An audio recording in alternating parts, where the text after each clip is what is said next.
How's everyone doing tonight? We're doing recorded because we're here with Menno from the Netherlands, and well, it's a bit of a different time difference, so it wouldn't work at night.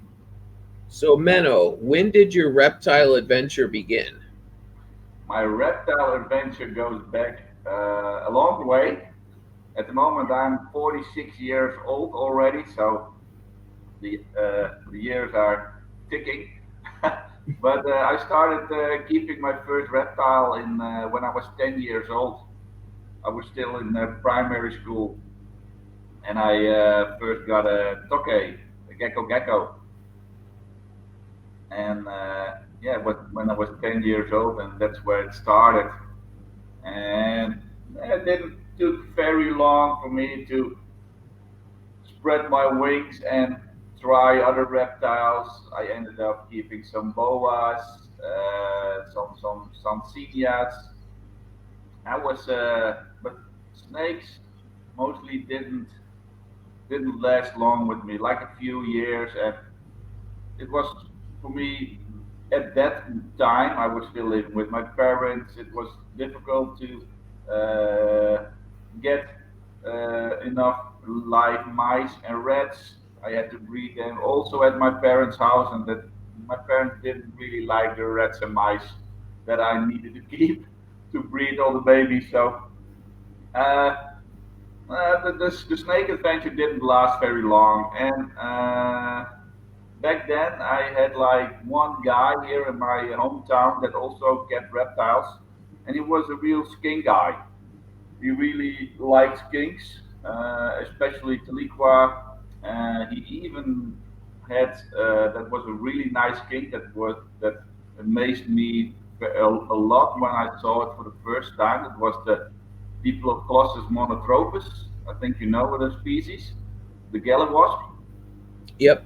It's a beautiful skink, and that guy had one of them, just a male, but it didn't last long. But this guy was a real skink lover, and he made me enthusiastic with all the Tiliqua species.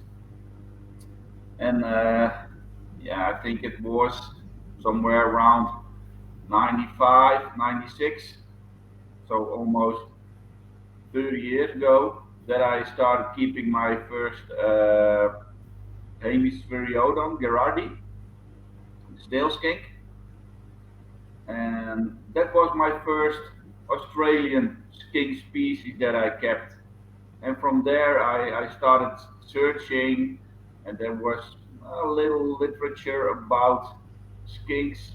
So I got some old books from Germany, and there was some pictures of shingleback skinks in it, and etc. So that from there it pretty much took off, and I think in about 98, 99, I started keeping my first real Tiliqua, because yeah, the snail skink is also was Tiliqua back then, but now it's Hemispheriodon.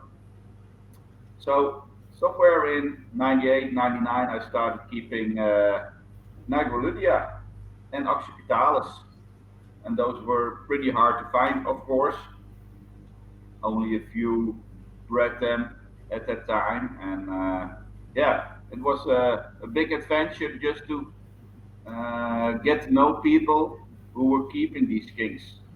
And we certainly back then there were just a few people who were keeping them. So yeah, it wasn't easy, but from there I took off, and at the moment I'm keeping a lot of Tiliqua species, and somehow I cannot start working on other species because they don't give me as much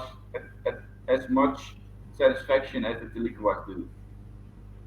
Well, and you got to stick with what you love. Yeah, There's tons of reptiles out there, so there's some for everything, yeah, or for everyone. But yeah, I'm in the same boat. I'm high percentage Taliqua, with a couple scragglers of other stuff. So back when you first got them, would you say there was probably like a handful of people breeding them in like the 99 2000s? Yeah, there were just a few people that were in driving distance from the Netherlands, mainly German people, and there, I'm pretty sure there were more people, but I back then I just didn't knew those people, and e- even at that time there were breeders, keepers that really wanted to stay out of the public, and internet was just coming. So getting in touch with people was just uh, getting telephone numbers from people and moving on from there. So it was not easy, but there were just a handful of people, I guess. Yeah. Well, that's still great. You were able to find them. Yeah, nowadays it's harder with some of the rarer Taliqua, but still, you could get a northern relatively easy where you know you got to hunt for a couple years till you got them. Mhm. So when did you first produce the blotches in Western then? The first, let me think, probably around 2001, 2002, I started producing Nigrudia, the Alpines, and yeah, I bred them for several years. I even got some more skink species. I got multifasciata for the first time in 2001. I got them from the US, from Joe Earth. I think, do you know that guy? I'm not sure. He's from Rare Earth. Oh, rare earth, yeah.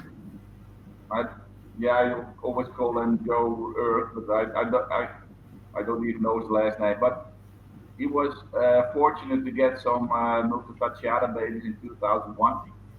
And I think in 2002 or three, I started breeding the Occipitalis, and I did some trading with him, Occipitalis for multifasciata. So I got multifasciata also back then. So, and I only bred them one time in 2005. So that was the original babies from Rare Earth that I got in 2000, probably 2002 or 2003. They were still small, and I bred them in 2005. And that was the first time I bred Multifasciata in my life. So I, at this moment, I stopped keeping Multifasciata as I have a ton of other projects, Tiliqua projects. So it's just making choices, and yeah, I started breeding more continuously from 2001. Also with Microbia, Occipitalis after that, and then one time I got lucky with Multifasciata. And at that time I also kept some Rugosa, shinglebacks skinks, and I think the first time I bred the shinglebacks skinks was in 2007. So they took, for me, they took long for me to start breeding them, and they are still the most unreliable skinks to breed because yeah, they do what they want, and sometimes you're lucky, and most of the time you're not. So they're a hard species, but they are so nice. Well, that's great. You were able to kind of start getting everything rolling pretty quick. When you're cooling everything, are you cooling everything all to the same temp then? Like No, all the no, no. Because I keep like shingleback skinks, and I keep some Nagludia at the moment from Tasmania, and Tasmania is also more south than mainland Australia. So in the winter, the days are shorter, the nights are longer, and the weather is also getting pretty cold. and especially the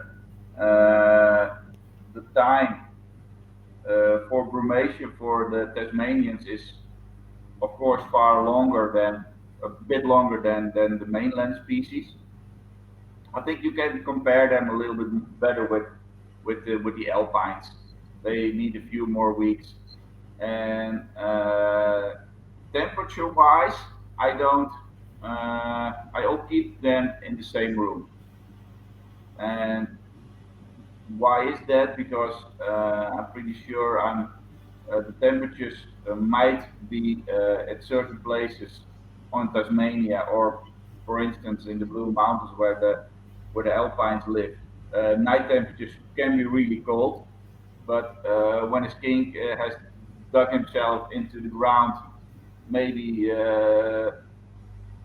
2 feet, then the temperature is of course more stable and won't drop as low as the outside temperature. And that's why I mostly keep them between 8 and 12 degrees Celsius. So the Fahrenheit, I'm not sure what's that calculated, but maybe you can look it up. Yeah, I'll have to look at that up. Um, so you mentioned that the Tasmanian ones you are cooling a bit longer. Yeah. Do you think it, I guess, have you noticed they really need that longer? Uh, Actually, I haven't bred them, the Tasmanians, so I haven't been successful yet. So I'm still uh, trying and looking at what option do I have to try to get them breed successfully. Like last year, spring, I got one of my young pairs breeding, and they only got like a brumation of about 8 weeks, so that's pretty short. That pairing wasn't successful.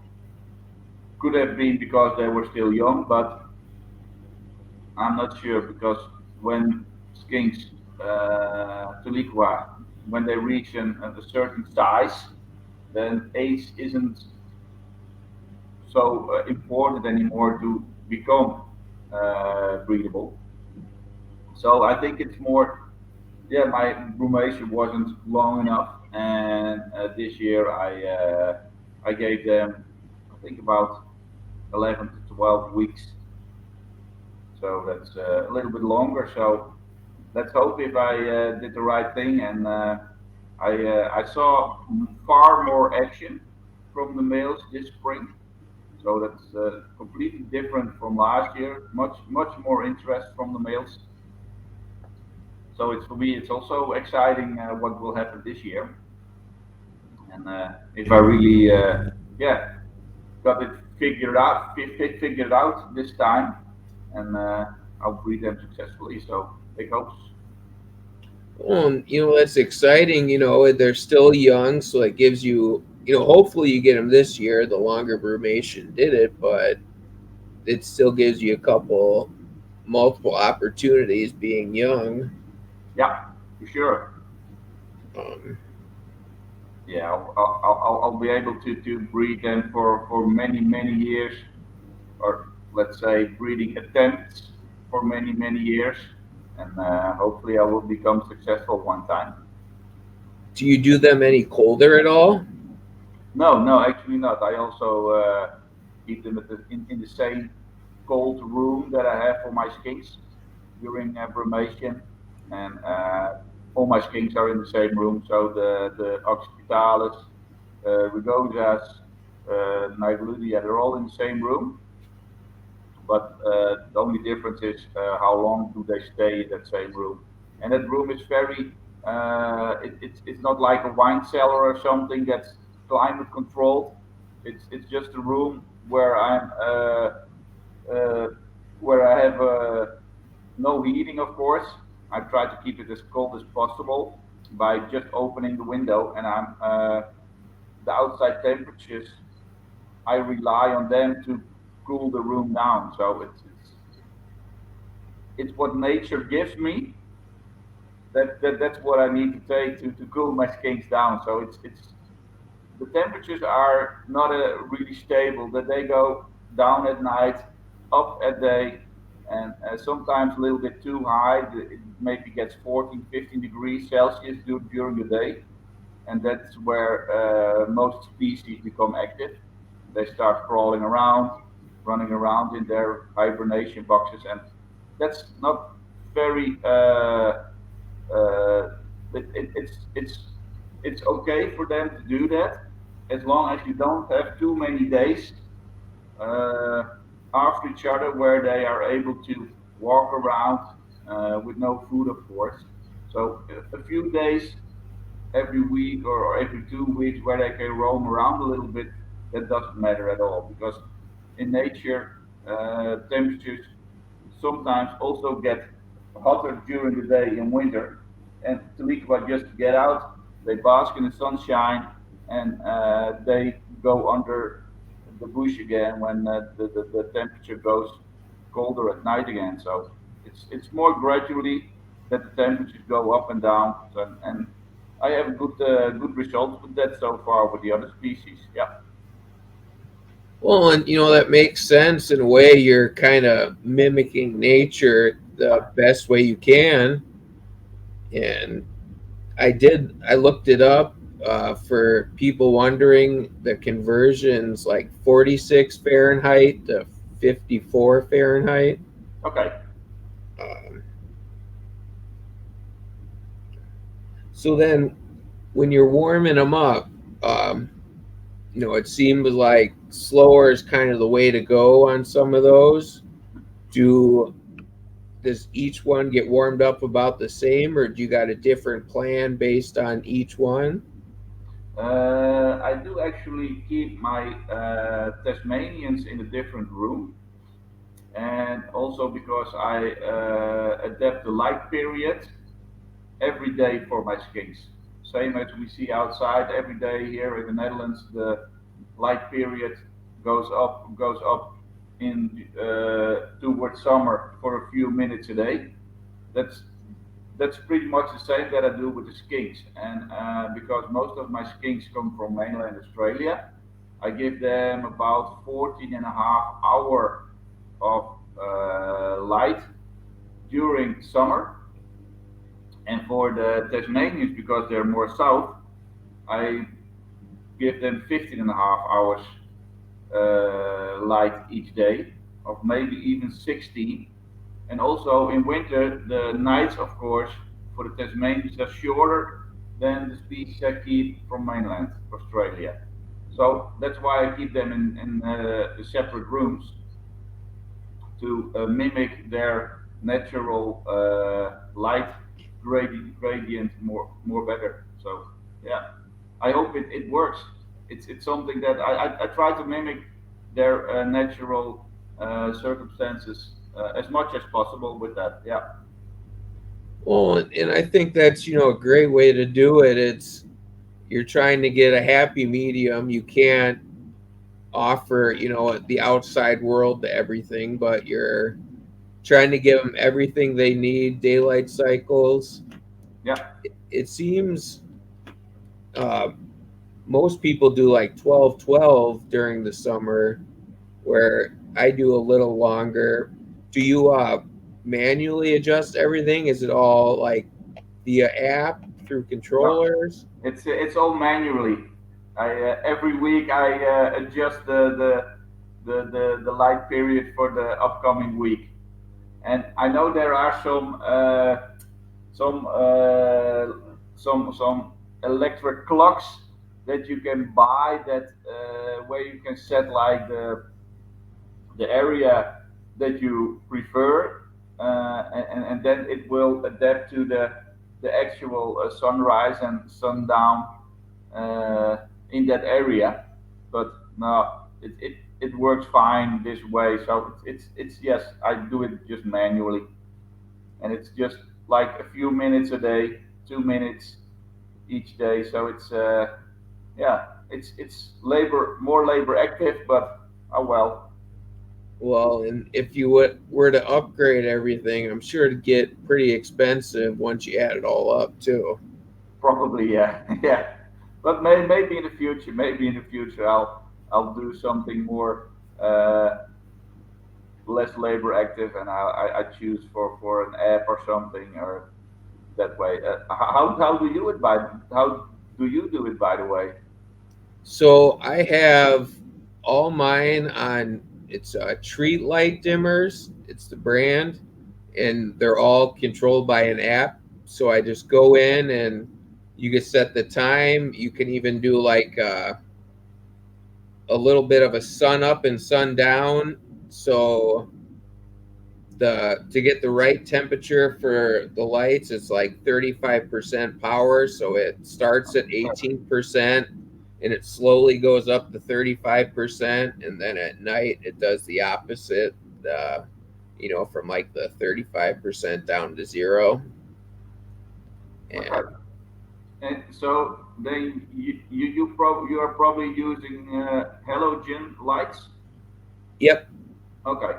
Yeah, I use the HID UVB lights, so I cannot.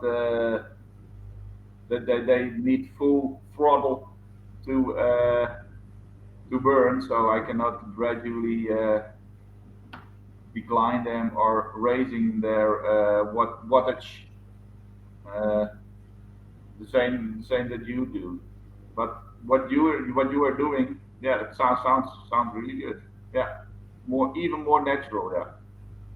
Well, and I'm sure there's even more advanced ways to do it. These were kind of relatively inexpensive. It's $40, and I can control two sets of them. So it was like $100 to do everything. So it wasn't too much. Okay. Oh. And do you use any UVB light? So these ones have a small percent. They're 3% built in. Okay. So they're not getting the like 2 to 3 that some uh, UVB guidelines recommend. It's more like probably zero point 0.8 to 1 on the UVB scale. Okay. So it's kind of like a happy medium is what I kind of went Yeah. for. But it's getting more these last decades. UVB and UVA lights are also more popular, of course. But like 30 years ago, we didn't have UVB lights. Yeah, we had those uh, light tubes, UVB light tubes, but I mostly never used them. I just used halogen lights, and I bred Tiliqua and babies raised nice without uh, any NDB or something. So I, I didn't have bad results just using halogen lights back in the day, but I prefer now using the UVB HID lights because the light is more bright, and together with that UVB light, I also use a LED tube, so they get a lot of light, and I know they really like it bright. So and it's also nicer for me to look at them because more light means more color. So it works both ways. Well, yeah, you want to be able to see and enjoy your animals. Yeah, of course. One other thing I do, so like the light I'm under now is just a pretty much bright LED. So I have normal standard room lights. So I'll start the like turn on at say 7 or 8, and then around noon I turn the brighter one on. So it's kind of like a full sun, Okay. but I mean it's some of it's you could see better. It's you could see them better. I don't know And how much it affects it yeah, everything the little extra light, but I figure it can't hurt. can hurt, of course, because we all know. that you probably also put some skinks in the sunlight, and once you put a Tiliqua in the sun, it's a completely different animal. Yeah, When we all know, like with, for instance, with the shingleback skink, you uh, people probably have seen pictures or videos where they will go in defense mode, opening their mouth and putting their tongue out. It's something that you don't see much inside. Even though I offer them a lot of light with the HID UVB light plus the LED tube. It's not enough to get the same reaction as I see when I put them in the sunlight.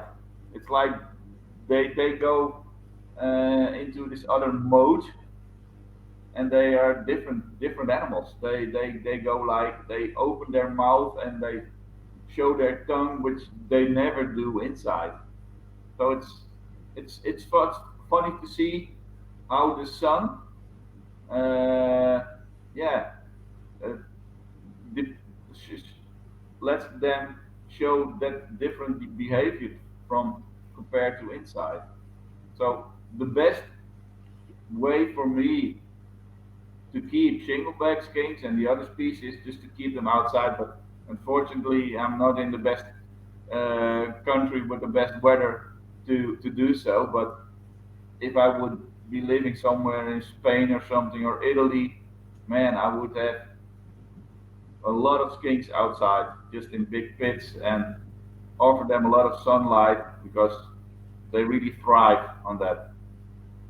well, some of the ones you have inside, you offer like uh, I'll try to pull up a picture of it. Your shinglebacks, you have them in a good size, and you're able, you're kind of getting the, I guess, happy medium of. I hope that was the right one. Nope. One sec. Um, you're still getting, not a full natural experience, but you're still getting something really nice for them. Yeah, yeah. I'm since 2 years. I had an experiment with a shingleback group, and yes, that's this group, and they have enclosure, an open enclosure of 3 by 3 meters. So 3 meters is I think 9 feet, Yep. close to that. So it's 9 by 9 feet. So they have a lot of space. And at the moment, there are 6 shinglebacks living in that same enclosure, and they literally use every square centimeter or square inch of the enclosure. So the bigger you offer them, they will certainly make use of that. And I'm pretty sure they're more happy than when they are put in smaller enclosures because you can see they are more active. They really use the space they get offered. Well, and I think, long term, I can't really do where I'm at now, but I would like to go more like that route, like setting up some groups in like, 6 by 3 foot, Yeah. or and then some bigger ones for bigger groups. And but we gotta get the warehouse or something first before. Yeah. Yeah, space. Yeah. There's always a limitation of space. For me, it's the same. I was fortunate to be able to offer this space to this group, and I would really love to expand that experiment with other shingleback groups of mine. But yeah, as long as I don't have the space yet, I'm not able to. But hopefully in the future, and yeah, I can offer them more room. Now, do you have better success like keeping them like in the groups for breeding, or like individually trying to pair like between, like shinglebacks and even the blotches? For the blotches, the Nigrulia, it's almost impossible to keep males together because they are really fighters, and you probably would need a real big enclosure to be able to house two males together without getting them hurt each other. So for that species, it's just not possible for me to experiment with that because I know they will destroy each other, and that can also happen with shinglebacks. Some males are just really aggressive towards other males or even females, so they are not good candidates to be kept in a group. So you really need to pick some animals that will work keeping in a group, and maybe there's also possibilities for Nagrubia to do that, but I haven't done that yet. So it's just getting the right animals in to form a group. It's not that you can just put animals together and yeah, wait and see. But I know the animals. I've kept them longer before I started to keep them in the big enclosure. So I know how they react to each other, and for me it's also it's still an experiment, and I don't have any breeding results yet from the group that I put in the big enclosure. But I did see more action this spring, like the males who yeah who do I'd also put a video on Instagram and Facebook where two males just go round and round each other with the mouth opened, and they're not actually not biting. They are just showing uh, yeah strength, I guess, with that method. And for instance, 1 hour later, these same two males are just basking on top of each other like they are best friends.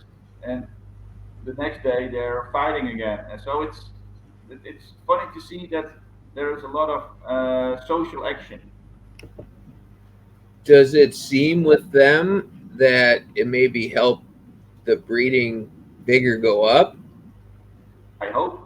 I hope it's like this is what you see in nature. Um in 2000s, I've been in Australia for a few months working on a master research project, and I work with Mike Bull. He's the yeah he's the actually the first guy researcher in Australia that really did a lot of research with shingleback skinks, and his research group is still working with the research on shingleback skinks. So I worked under his supervision, and yeah, I was able to observe the shingleback skinks in that part of Australia where I was settled. I could literally see how they behave in nature, and what I see in my big enclosure really comes very close to what I've seen myself in Australia. So yeah, that's a good thing, I guess. Yeah, that'd be a great experience. I did find what you were talking about. Yeah, this is the typical behavior of two males, and it's not very aggressive, but it's showing yeah probably how strong am I, how strong are you. It's really nice to see how they run rounds around each other, mouth open, and like I said, an hour later they're basking under the same light, like they're best friends. So that's yeah, it's funny to see. I was really happy to see that. When so, what is your master's in then, or was that just more of a passion project? No, I studied biology. Actually, my specialization was animal ecology and population genetics at the university here in the Netherlands. and I did my master's research at Flinders University in Adelaide, where I worked with Professor Mike Bull, and it was a really great experience to be able to, yeah, work in the field with the shingleback skinks. So on the genetic side, is there anything that would, other than outcrossing for better genetic diversity, do you have any tips for breeders on bettering genetic diversity in a smaller population? Uh, Depends probably on what you're trying to do. Some populations, for instance, in Australia, they are have underwent inbreeding, of course.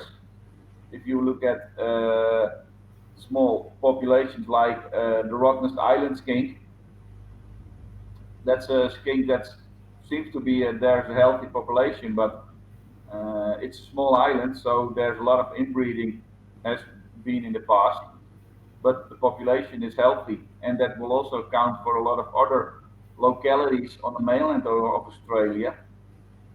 Sometimes inbreeding isn't really bad, and probably people will start not like what I say, but uh, inbreeding is something we always are said to avoid as much as possible. And on the short term, it's the best way to avoid getting complications with maybe misformed babies or something. But on the long term, inbreeding is pretty good actually for a population because inbreeding will result in eliminating those genes that are not preferable for the population. But then you have to look for many generations, many years and many generations before you really get the good results from inbreeding. Then so what I just said is that inbreeding is actually can be positive. You just got to be kind of selective for the best case scenario. But you will get the stronger animals, but those animals are adapted uh, better to the environment that they live in at that moment. But when that environment will change, yeah, then it can be detrimental for the population. So it has its upsides, and of course it has its downside. But uh, for keeping populations for in private collections, I would most always suggest, of course, to avoid inbreeding. And it even with shingleback skinks, for instance, I haven't tried it myself before, but I know from friends who have been breeding shingleback skinks for many decades. They say that brother and sisters from the same mother in shingleback skinks are more difficult to breed successfully than unrelated animals. So that will also show some evidence that inbreeding, especially as hobbyists, for us is something we need to avoid. Well, and I think it was last week I was talking to a monkey tail skink breeder, and he mentioned something similar that they were kind of prone to avoid breeding with their daughter, for example. And they're kind of similar. They have one baby, or Yeah, once in a while more than one. yeah. Okay, that's interesting to hear.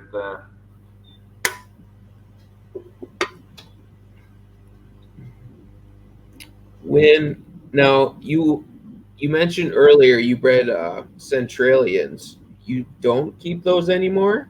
No, no, I made a decision last year to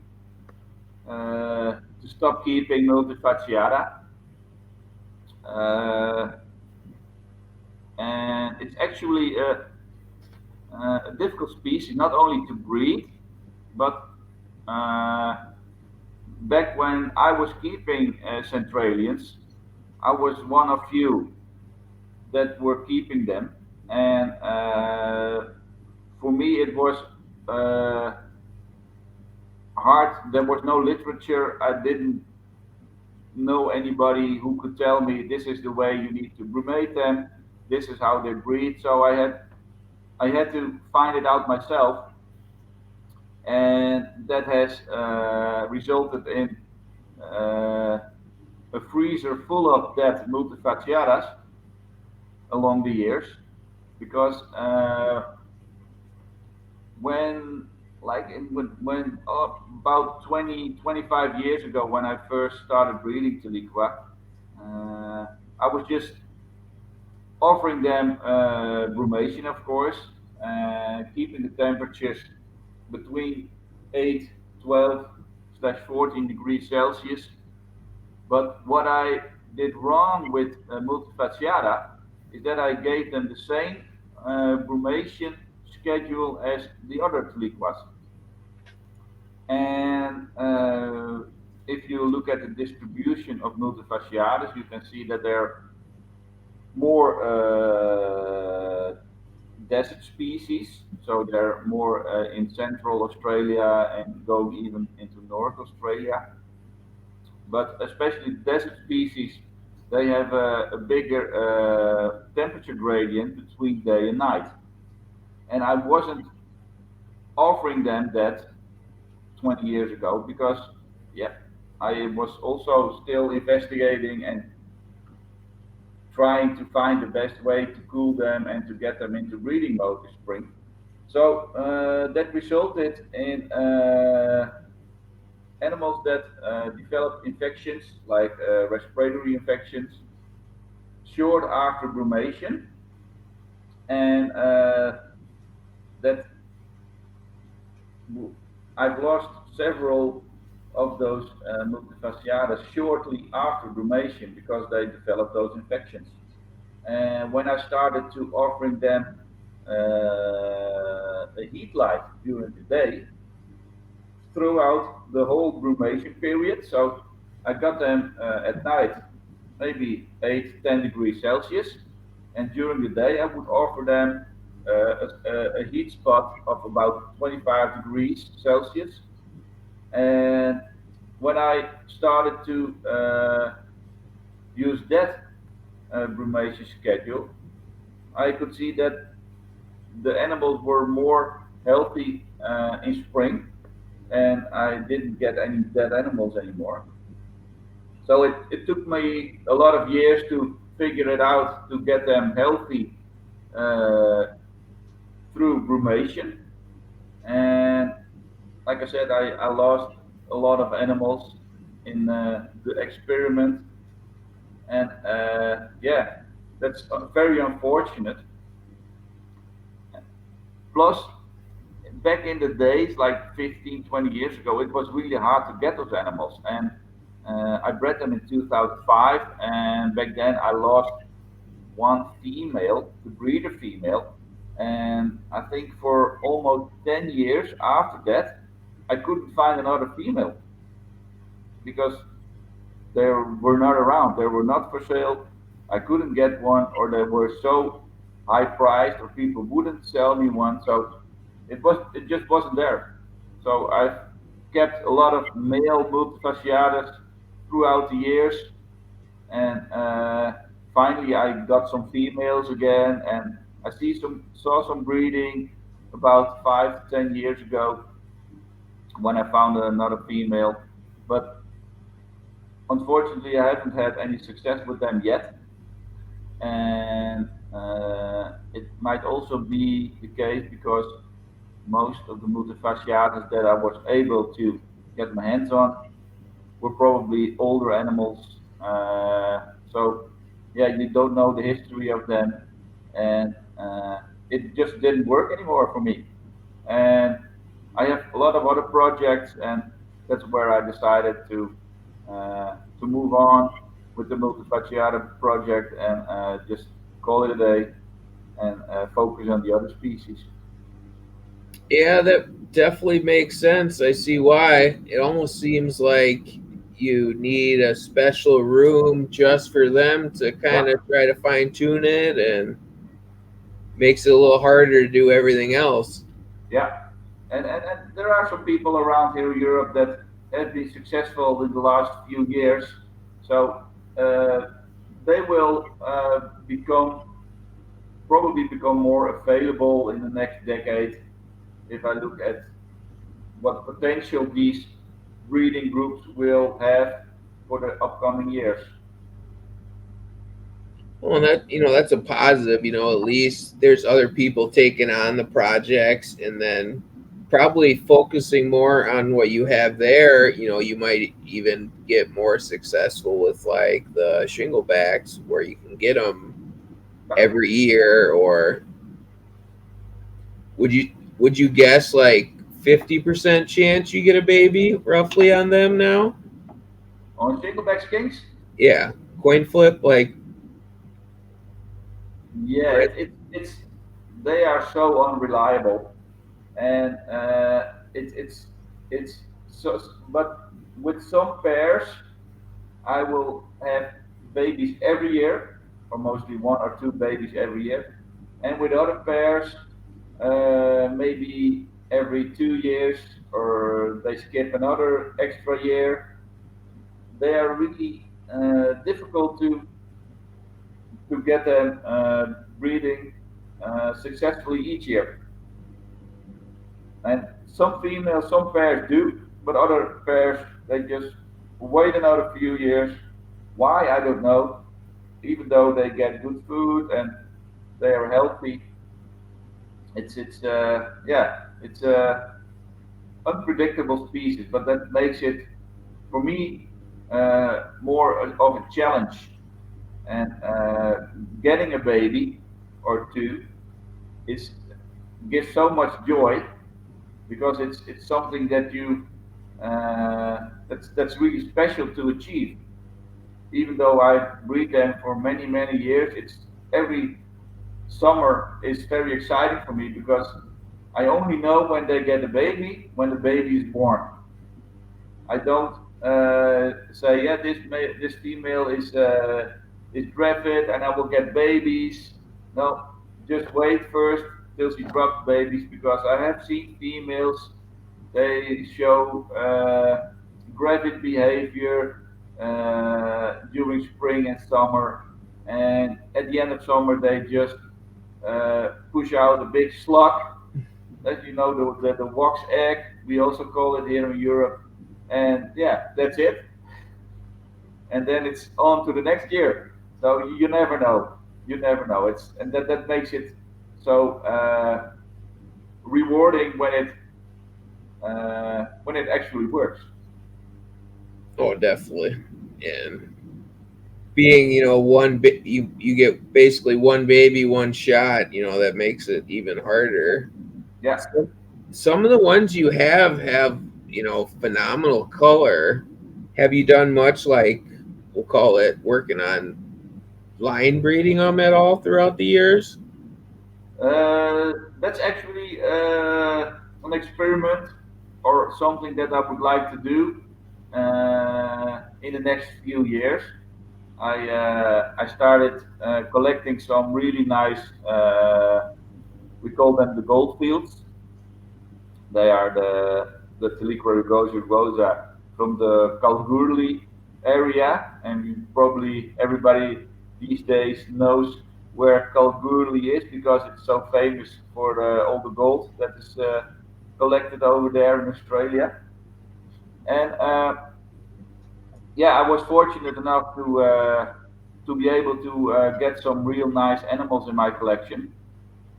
And for me, I see it as a new experiment to get the best colors, to combine the best colors. So that's something I'm still working on. And we all know that shinglebacks can reach age of 30, 40, 50 years. So there's a lot of time for me left to really get to know the animals better, know which males are successful, which males are maybe successful 1 year and the other year they are better, and because uh, it's so unpredictable with the shinglebacks, and the best way to get that line breeding a success is to have some males that are really constant in their yeah, their spring behavior, because females mostly don't have a lot uh, a lot to say in spring. They are pretty submissive. Males are mostly pretty dominant, so the female, when she is ready, she will just uh, yeah, have the male do what he needs to do. So you just need to have good males, and getting good males is yeah, not really easy because they're not around that much, and that's why I always advise people uh, don't buy one male and two females, for instance, with Tiliqua, because the male needs to get the job done. And if you get two females and the male doesn't get the job done, then you still have no success. So I'd rather have like 2.1 or 3.2 to become more successful with breeding Tiliqua. Yeah, it definitely comes in handy because some males will. I got some northerns that I bred 1 year, and then the rest of the years they, for whatever reason, don't feel like it, and then other ones they'll breed 5 girls every year, and they're always super consistent. Yeah, and that those are the males you need to keep your hands on, keep in Oh, your definitely. yeah, definitely. So it's for me for getting in the future shinglebacks with nice colors. For me, it's something I would like to achieve, and I'm still working on that project. Probably takes another 5 to 10 years for me to really become successful in that. But well, the shinglebacks are animals that have a long lifespan, so we have time. And also for the other Tiliquas, uh, they might not get as old as the shingleback skinks, but still they can become 20, 30 years old. Oh yeah, definitely. Yeah. There was a western you posted. I wanted to ask you about it. Looks a little different. Like it's kind of got like purplish hues almost. Yes, this is the occipitalis that is common in South Australia. I actually caught some myself when I was near Adelaide, a little bit north of Adelaide, and they are different from the occipitalis that we are more familiar with the Western with the Western blue tongue skink. It's more from West Australia, and this one has, of course, darker coloration, and there are some interesting color hues to see. You can see some yellow, some greenish, and what you say also a little bit purplish. It's just how the light effects show the colors of this animal, and I actually really like this type of occipitalis, and this year will probably be the first year that I will be able to get babies, because the animals that I now have are about 3 years old, so they're adult size and age.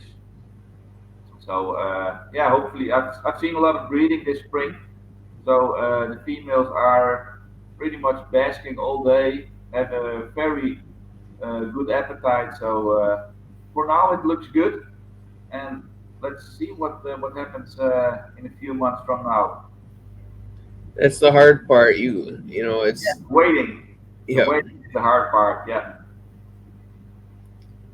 When when you were breeding early on, when were you like first able to like export skinks and stuff? Was it even back then? Were you able to? yeah. It was back then very easy. Actually, I exported occasionally to the US from Europe, and there were no problem back then in 2000, 2010. I think it went all down somewhere 2017, 18, 19 or something. That's where the US got more strict rules regarding importing of Australian species. But before that, it was, yeah, I actually shipped a fair amount of babies of mine to the US for Nargludia, Occipitalis, and also shinglebacks. Well, and that's works. Luckily, you were able to get some here for us. Um, Other than like to U.S. now, since they changed its CITES, have you been able to ship around the country? Yeah, yeah. I've been able to ship Tiliqua species, yeah, to Asia, to Canada, not to the US, unfortunately. They won't allow any Tiliqua, and it's probably also hard for the future. I don't know what will happen, but hopefully something will happen. Uh, yeah, I've been able to get CITES export permit, and here in the Netherlands, the CITES department is pretty strict. So they really need to see, yeah, when did you get the parent animals, where did you get them from, and they want to see that they were imported legally. And with legally, I don't mean legally from Australia, but legally from other parts of the world outside Australia, because there was no rules for Tiliqua to be imported and exported before the CITES change.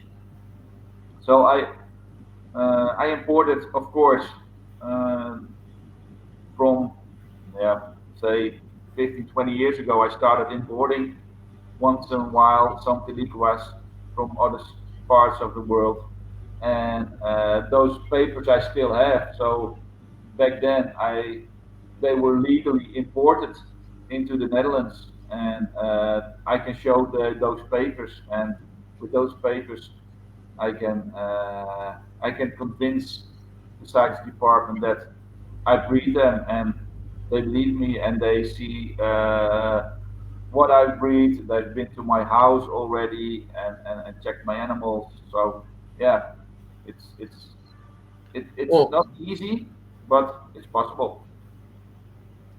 well, at least they're working with you on that. It definitely, I think them changing how they're doing it's going to make things worse before it makes things better. But that's just me. When I worry if breeders can't easily, send animals around the world, that more black market ones will come apart. Yeah, but the thing with Taliqua is, of course, that the black market animals, uh, yeah, almost disappeared for the European market. Of course, the Asian market, what happens over there, it's too far away. But I'm sure they are still able to maintain the black market, but just for Asia, because from Asia it's not able to get. Of, I don't know many people in Asia who can get export CITES to other parts of the world. So everybody knows that If there's a black market, it's Asia, and yeah, for Europe, it's hard to become part of that market because yeah, the CITES limits, of course, the export of animals, and that's a good thing, of course. And but it also makes it harder for us to acquire new animals, and even in Asia, they are also able to breed the animals they uh, get from the black market. So eventually, even black market animals will make it maybe to more hobbyists when they start breeding, and that's of course a good thing. But the origin of getting those animals from the black market is of course not a good thing. But we all know that. But it's sometimes hard to be able to uh, get enough evidence where an animal comes from. When someone sells an animal, he can say, "Yeah, I got it from that guy, or I got it from that guy, and it's all perfect." And but it's sometimes it's not easy to for sellers to get enough evidence to back up their story. Yeah. So I mean, I'm hopeful that things will change and it will make it easier for like U.S. breeders bringing stuff in and out, and it will make it easier for Canadian breeders and Europe breeders Yeah, to send stuff around, because then that's gonna help fight that black market, yeah, and these are healthy captive bred babies that you know will end up getting a great life. yeah. And we all know that captive bred babies are the best animals to start with. Period. Yeah. Yeah. And there is also some cases of legal importing, even in the recent decades. Several zoos in Europe have imported Australian species from Australia, of course, with permission of Australia. And but most zoos are not uh, are the zoos that I know that keep shingleback skinks, even legal shingleback skinks from Australia, they haven't been successful yet, and that's a bad thing. And yeah, it would be nice for us hobbyists to be able to work with the zoo species. So that's also animals with different bloodlines, uh, with legal background. That would be amazing to be able to get into the commercial market. But that's still, it happens. I know that it happens. Some zoo animals end up in private collections, but it's so small in numbers. So hopefully it will, yeah, maybe some zoos will be able to focus more on issues like this that we hobbyists, we private collectors are faced with now that they are CITES animals. I I found out recently some of the zoos here have been successfully reproducing them. They're Which not. one was What's that? I didn't hear them. I Oh, didn't some of understand. the zoos in the U.S. have been able to reproduce them. Okay. It sounds like they're not to the point yet where they're sending them out to other zoos. They're building up their collections. Yeah. But yeah, it does, like you said, it does sound hard to get zoos to work with the Private. private hobby. Yeah. Yeah. I know there are some private collectors that do have connections with zoos here in Europe, and I also have connections with those private collectors. So maybe in the future we can do some exchanges, and there is movement from zoos into private collection, but it's such small numbers. So probably we have to wait another 5 to 10 years maybe to get that more available.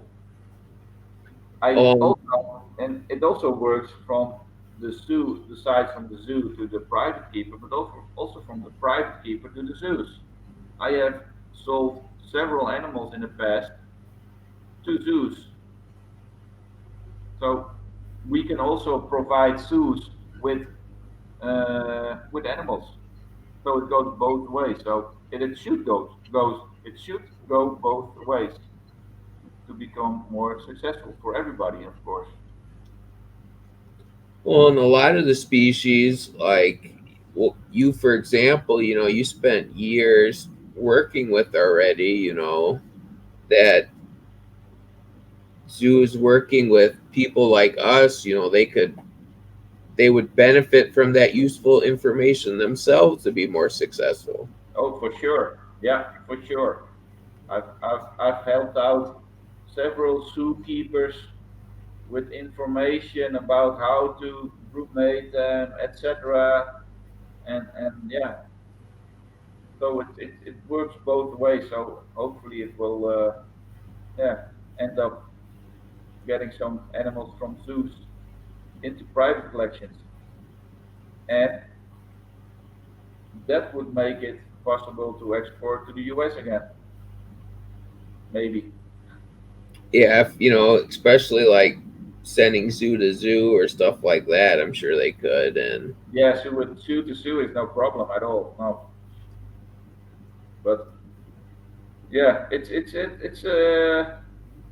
especially for the US to import these days Tiliqua. It's unfortunate that the US doesn't allow any Tiliqua because they are convinced that there are no animals available in private collections that originate from legally exported animals outside Australia. And that's of course not true because there have been a lot of cases where animals from zoos ended up in private collections, but the paperwork for that uh, from animals maybe from the 80s to 90s, the paperwork isn't sufficient enough to convince that there actually are animals from zoos into private collections where we breed them. So they have a legal uh, history, but it's something that hopefully will come into sense for the U.S. Security at the border, of course, the U.S. wildlife officers, and that we can convince them that there are a lot of animals that originate from legal animals imported out from Australia. And well, and some of the breeders too have been breeding for over 20 years, and they got their animals from people that were breeding for years. You're exactly, yeah, That's when you're getting pretty far back, where that's the 80s, where most people don't keep that paperwork. no. And even though I have paperwork that that states uh, animals exported legally from Australia that ended up in private collectors, private collections, they don't buy it. They don't buy it. So that's really unfortunate. And these days it may be harder for zoos to maybe sell their animals because what you see in a lot of zoo to zoo trades is that offspring mostly needs to go to other zoos and is not allowed to be uh, uh, given to the commercial market. But it still happens. But we need to have the paperwork to convince the people about that. But that's hard, of course. So looking forward, what's your 5 year plan? My 5 year plan. I always say I can't have enough shinglebacks. There is no Keep, limit. yeah. They are the best animals, and I can't have enough. So I will keep uh, getting new animals, try to work with them, and I hope to, of course, get my Goldfields group, like the nice colored shinglebacks, uh, to get them breed successfully, and maybe do some line breeding if possible. That's a thing that I really would like to do, and of course, try to get some Tasmanian babies. That will be a dream. And but apart from that, I just think I will 5 years from now I will pretty much have a similar collection that I have now. Maybe some extra shingleback skinks, but for instance, for my western blue tongue skinks, I have two males, three females, and I'm happy with that. I don't need more. And for my Tasmanians, I could use another female, but I have a lot of males, so that's not the thing that I will focus on getting more animals of. But for shinglebacks, I'm always open to get new ones, especially when I've already told that it's hard to get them to breed successfully, and the more animals you have, the better chance you have to get babies, of course, and to work with. And with shingleback kings, uh, many people think they are monogamous, and the monogamy in shingleback kings is, of course, a thing that is more yeah, what you see in nature. And I've seen, of course, when I was in Australia, I've seen shingleback skinks pairwise, following the male following the same female day after day. But you have to remember that where they live in Australia, there's not a lot of food, so they have fairly big home ranges where they get their food from. So everybody has their own area where they live, and that area where they live needs to provide enough food for them to stay alive. And if there's not much food, then it's difficult for these shingleback skinks to have overlapping home ranges. So if you get a neighboring shingleback skink that has its own home range, and the shingleback skink that live next to his home range, if they have a large part of their home range, like their living area, that overlaps, then there is competition in food. And if food is scarce, then that might end up with food shortage, and eventually maybe one of the shinglebacks will die. So their home ranges don't overlap that much. So if you are a male shingleback skink in Australia, in a more scarce environment, then it's harder for you to run into multiple females each spring, because they just don't share enough home range with each other to come across those females, and their home ranges are fairly stable. We did a lot of in Australia. They did a lot of research with home range in shingleback skinks. So you could see that their home range were fairly stable each year. So each year, if you got a neighboring female, if you're a male shingleback, then the chances are high that you run into that same female each spring.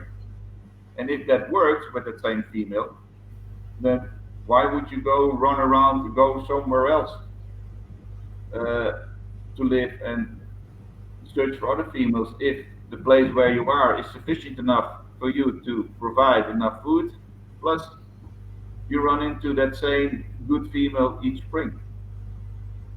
And Well, I've that makes sense. yeah, it makes sense. And I've seen males uh, in nature copulate with different females. So with that said, for me it's really uh,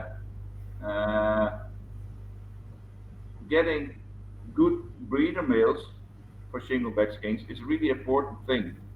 So that way I can introduce multiple females to the same male.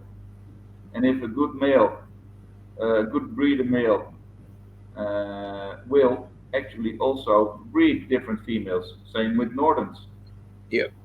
And even though shinglebacks are known to be monogamous, males will copulate with different females if they have the chance. So that's what I'm also will keep experimenting with what female and male combinations can I make that are successful in the future, in the next 5 years or something. Well, and you're kind of at the, we'll call it the forefront. You got a, looks like a decent group going that, especially I'm potentially you could hold back more as you go and keep expanding. And then, like you said, yeah, work on some solid red animals or whatever projects you want. Yeah, exactly. That's what. Yeah, that's my main focus for the next years. Yeah. So thanks again. Thank you, Alex, for asking me to do this podcast with you. I'm honored to be your guest today, and I hope I have yeah I have helped. I will help people with some information in this podcast that will help them in their uh, keeping and breeding these amazing animals. Even though it's not the easiest animal to breed, it sure has it's challenging, and the reward is even better. And that what makes me keep on going, even though I have some years where I only breed maybe one baby, two babies, and I have a big collection. Uh, I know there will be better years coming, so I will just keep on doing what I do. Uh, and of course, you know, most Tiliqua breeders worldwide, they contact each other. They have a good relationship. Uh, they share information about their animals, about how they do it. So uh, we will keep learning, and also me, I will keep learning every year, even from my own experiences, but also from experience from others. So something like this podcast also really helps with our sharing our views in keeping No these animals. doubt. Definitely. So thank you, Alex. Well, you have a great rest of your night, and Thank I'll you. talk to you soon. Okay, we